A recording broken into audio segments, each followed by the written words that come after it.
Ito na guys, nilagyan namin ng silicone oil. Wala nga laman.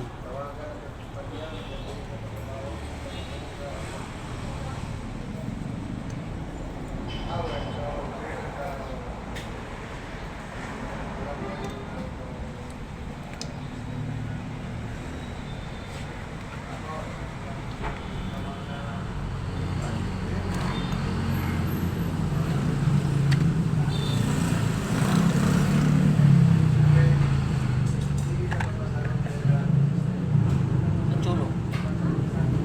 Bakit ka ba chulo nito? I-series.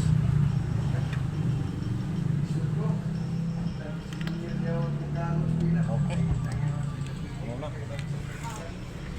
Okay guys, habang naglalagay kami ng silicone oil dito sa labas, dito naman sa loob guys, dandahang binalik yung dashboard.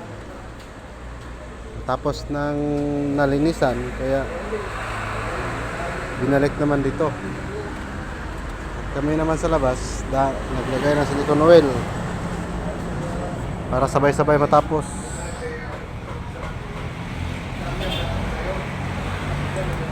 Okay, hanggang dito lang muna guys.